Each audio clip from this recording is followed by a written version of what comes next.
നമസ്കാരം.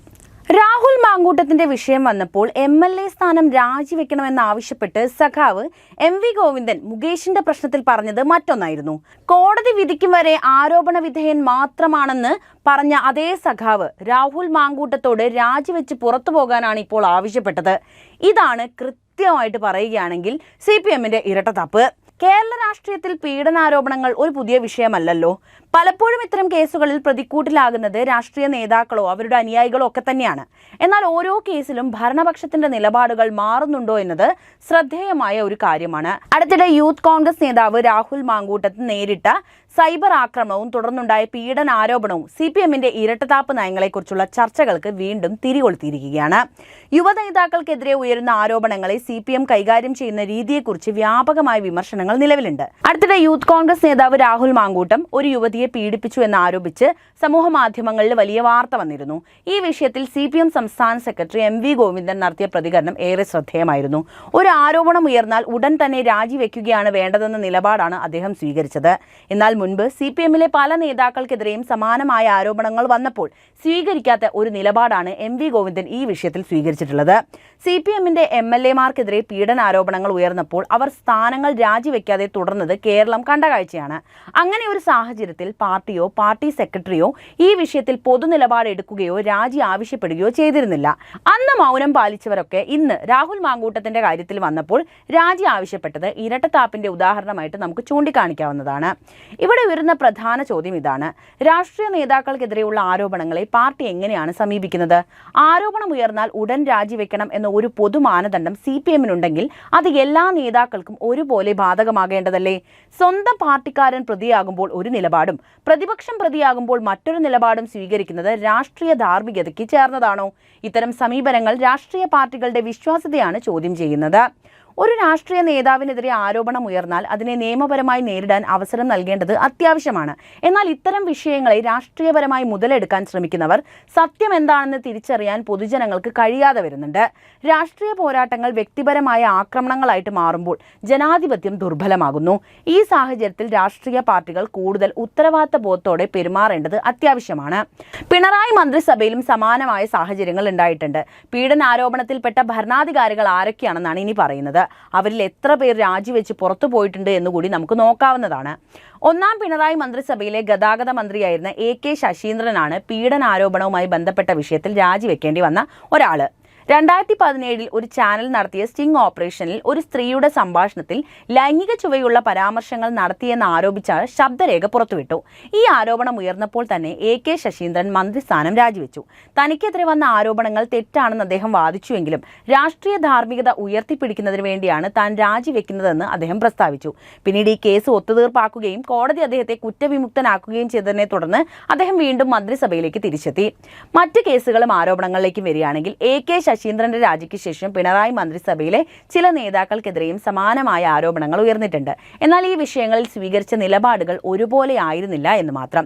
MLAമാർക്കെതിരെയും നിരവധി ആരോപണങ്ങൾ വന്നിട്ടുണ്ട്. പീഡനാരോപണങ്ങൾ ഉയർന്ന CPM MLAമാർക്ക് നേരെയും ശക്തമായ പ്രതിഷേധങ്ങൾ ഉണ്ടായിട്ടുണ്ട് കേരളത്തിൽ. എന്നാൽ ഒരു ആരോപണം ഉയർന്ന ഉടൻ രാജിവെക്കേണ്ട ആവശ്യമില്ലെന്നും നിയമപരമായ അന്വേഷണം നടക്കട്ടെ എന്നുമുള്ള നിലപാടാണ് പലപ്പോഴും ഭരണപക്ഷം സ്വീകരിച്ചത്. ഈ MLAമാരിൽ ആരും തന്നെ അവരുടെ പദവികൾ രാജിവെച്ച് ഒഴിഞ്ഞു പോയിട്ടുമില്ല. ഹേമ കമ്മിറ്റി റിപ്പോർട്ടിന്റെ പശ്ചാത്തലത്തിൽ നിരവധി പ്രശ്നങ്ങൾ ഉടലെടുത്തിരുന്നു. മലയാള സിനിമയിലെ സ്ത്രീകൾ നേരിടുന്ന ലൈംഗിക അതിക്രമങ്ങളെക്കുറിച്ച് പഠിക്കാൻ രൂപീകരിച്ച ഹേമ കമ്മിറ്റി റിപ്പോർട്ട് ഒരു പ്രധാന വിഷയമായിരുന്നു. ഈ റിപ്പോർട്ടിൽ നിരവധി ഞെട്ടിക്കുന്ന വെളിപ്പെടുത്തലുകൾ ഉണ്ടായിട്ടും സർക്കാർ റിപ്പോർട്ട് പുറത്തുവിടാൻ തയ്യാറായില്ല. കുറ്റവാളികൾക്കെതിരെ കർശന നടപടി ആവശ്യപ്പെട്ടിട്ടും പല കേസുകളിലും വ്യക്തമായ പരാതികളില്ല എന്ന കാരണം പറഞ്ഞ് സർക്കാർ ഒഴിഞ്ഞു മാറുന്നതും കേരളം കണ്ടതാണ്. ഈ വിഷയങ്ങളിൽ ഭരണപക്ഷം സ്വീകരിച്ച സമീപനങ്ങൾ രാഷ്ട്രീയമായ ഇരട്ടത്താപ്പിന്റെ ഉദാഹരണങ്ങളാണോ എന്ന ചോദ്യമാണ് ഉയർത്തുന്നത്. സ്വന്തം മന്ത്രിസഭയിലെ ഒരു അംഗത്തിനെതിരെ ആരോപണം ഉയർന്നപ്പോൾ രാജി ആവശ്യപ്പെടുകയും അതേസമയം പാർട്ടിയിലെ മറ്റു നേതാക്കൾക്കെതിരെ സമാനമായ വിഷയങ്ങൾ വരുമ്പോൾ വ്യത്യസ്ത നിലപാട് സ്വീകരിക്കുകയും ചെയ്യുന്നത് നീതിയുക്തമാണോ? പീഡനാരോപണങ്ങൾ ഒരു രാഷ്ട്രീയ വിഷയം എന്നതിലുപരി സമൂഹത്തെ ബാധിക്കുന്ന ഒരു ഗുരുതര പ്രശ്നം തന്നെയാണ്. ഇത്തരം വിഷയങ്ങളിൽ ഭരണകൂടം സ്വീകരിക്കുന്ന നിലപാടുകൾക്ക് വലിയ പ്രാധാന്യവുമുണ്ട്. ഇരകൾക്ക് നീതി ഉറപ്പാക്കുന്നതിനും കുറ്റവാളികളെ സംരക്ഷിക്കാതിരിക്കാനും വേണ്ടിയുള്ള ശക്തമായ നടപടികളാണ് സർക്കാർ കൈക്കൊള്ളേണ്ടത്. എന്നാൽ രാഷ്ട്രീയ താൽപര്യങ്ങൾ ആവശ്യങ്ങൾ മുൻനിർത്തി നിലപാടുകൾ സ്വീകരിക്കുമ്പോൾ നീതിനിഷേധം സംഭവിക്കാനുള്ള സാധ്യതകളാണ് വർദ്ധിക്കുന്നത്.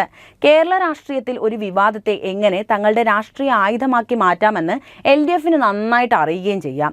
യൂത്ത് കോൺഗ്രസ് നേതാവ് രാഹുൽ മാങ്കൂട്ടത്തിനെതിരെയുള്ള പീഡനാരോപണങ്ങൾ അത്തരത്തിൽ ഒരു രാഷ്ട്രീയ ആയുധമാക്കാൻ അവർ ശ്രമിക്കുന്നത് എങ്ങനെയാണെന്ന് കൂടി നമുക്ക് വിശകലനം ചെയ്യാം. രാഹുൽ മാങ്കൂട്ടത്തിനെതിരെയുള്ള ആരോപണങ്ങൾ ഉയർന്ന ഉടൻ തന്നെ CPM സംസ്ഥാന സെക്രട്ടറി MV ഗോവിന്ദൻ ഉൾപ്പെടെയുള്ള നേതാക്കൾ ശക്തമായ പ്രതികരണങ്ങളുമായി രംഗത്ത് വന്നു. ആരോപണം നേരിടുന്ന ഒരാൾ ഉടൻ രാജിവെക്കണമെന്ന നിലപാട് സ്വീകരിച്ചുകൊണ്ട് തങ്ങളുടെ മന്ത്രിസഭയിലെ അംഗങ്ങൾക്കെതിരെ ഉയർന്ന സമാന ആരോപണങ്ങളിൽ സ്വീകരിച്ച നിലപാടിൽ നിന്ന് അവർ വ്യത്യസ്തമായിട്ടാണ് പെരുമാറിയത്. ഇത് കോൺഗ്രസിന്റെ ധാർമ്മികതയെ ചോദ്യം ചെയ്യാനുള്ള ഒരു അവസരമായിട്ടാണ് അവർ ഉപയോഗിച്ചത്.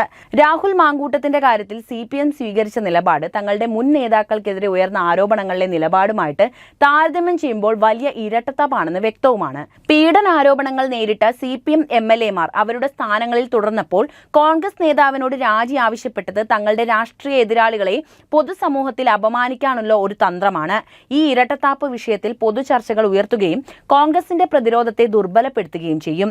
സൈബർ ഇടങ്ങളെ ഏറ്റവും ഫലപ്രദമായി ഉപയോഗിക്കാൻ കഴിയുന്ന ഒരു രാഷ്ട്രീയ പാർട്ടി കൂടിയാണ് CPM. രാഹുൽ മാങ്കൂട്ടത്തിനെതിരെയുള്ള ആരോപണങ്ങൾ അവർ സൈബർ ഇടങ്ങളിൽ ശക്തമായ പ്രചാരണ ആയുധമാക്കി മാറ്റിയിട്ടുണ്ട്. ഇത് പൊതുജനത്തിന് ശ്രദ്ധ കോൺഗ്രസ് നേതാവിനെതിരെയുള്ള ആരോപണങ്ങളിലേക്ക് തിരിക്കാൻ സഹായിക്കുകയും ചെയ്യും. കൂടാതെ യൂത്ത് കോൺഗ്രസ് നേതാക്കളെയും കോൺഗ്രസിനെയും മൊത്തത്തിൽ പ്രതിരോധത്തിലാക്കാൻ ഈ സൈബർ ആക്രമണങ്ങൾ സഹായിക്കും. രാഹുൽ മാങ്കൂട്ടത്തിന്റെ വിഷയത്തിൽ LDF മുന്നോട്ട് വെക്കുന്ന പ്രധാന ആയുധം ധാർമ്മികത തന്നെയാണ്. ഒരു ഭാഗത്ത് സ്വന്തം നേതാക്കളുടെ വിഷയങ്ങളിൽ മൗനം പാലിക്കുകയും മറുഭാഗത്ത് പ്രതിപക്ഷ നേതാവിന്റെ വിഷയത്തിൽ ധാർമ്മികതയുടെ പേരുള്ള വിമർശനം ഉയർത്തുകയും ചെയ്യുന്നത് രാഷ്ട്രീയമായി വലിയ തന്ത്രമാണ്. അതായത് നടനും MLA-യുമായിട്ടുള്ള മുകേഷിനെതിരെ ഇത്തരം ആരോപണം വന്നപ്പോൾ സ്ഥാനം ഒഴിയണമെന്ന് ആവശ്യപ്പെടാത്ത പാർട്ടിയാണ് രാഹുൽ മാങ്കൂട്ടത്തിന്റെ വിഷയത്തിൽ മറ്റൊരു നിലപാട്, അത് തികച്ചും വ്യത്യസ്തമായ ഒരു നിലപാട് സ്വീകരിച്ചിട്ടുള്ളത്. ഇത് കോൺഗ്രസിന്റെ പ്രതിരോധത്തെ കൂടുതൽ ദുർബലപ്പെടുത്തുന്നതാണ്. രാഹുൽ മാങ്കൂട്ടത്തിന്റെ രാജി ആവശ്യപ്പെട്ടുകൊണ്ടുള്ള LDF നിലപാടുകൾ വരാനിരിക്കുന്ന തെരഞ്ഞെടുപ്പുകളിൽ അവർക്ക് നേട്ടമുണ്ടാക്കാനുള്ള സാധ്യതയുണ്ട്. കോൺഗ്രസ് നേതൃത്വത്തിന്റെ തകർച്ചയും യുവ നേതാക്കൾക്കെതിരെയുള്ള ആരോപണങ്ങളും ചൂണ്ടിക്കാണിച്ച് അവർ രാഷ്ട്രീയ ലാഭം നേടാൻ ശ്രമിക്കുക തന്നെ ചെയ്യും. കൂടാതെ പ്രതിപക്ഷത്തെ പ്രതിരോധത്തിലാക്കി ഭരണപക്ഷത്തിനെതിരെയുള്ള വിമർശനങ്ങളെ വഴിതിരിച്ചുവിടാനും ഇത് സഹായിക്കും. ലളിതമായി പറഞ്ഞാൽ രാഹുൽ മാങ്കൂട്ടത്തിന്റെ വിഷയം CPM-നെ സംബന്ധിച്ചിടത്തോളം ഒരു സുവർണ അവസരം തന്നെയാണ്. അവർ ഈ വിഷയത്തെ തങ്ങളുടെ രാഷ്ട്രീയ അജണ്ടയിലേക്ക് മാറ്റുകയും കോൺഗ്രസിനെ രാഷ്ട്രീയമായും ധാർമ്മികമായും പ്രതിരോധത്തിലാക്കാൻ ശ്രമിക്കുകയും ചെയ്യും. ഈ വിഷയത്തിൽ അവർ സ്വീകരിക്കുന്ന ഓരോ നിലപാടും കേരള രാഷ്ട്രീയത്തിലെ നിലവിലെ ശക്തി സന്തുലിതാവസ്ഥയെ ബാധിക്കാനുള്ള സാധ്യത ഏറെയാണ്.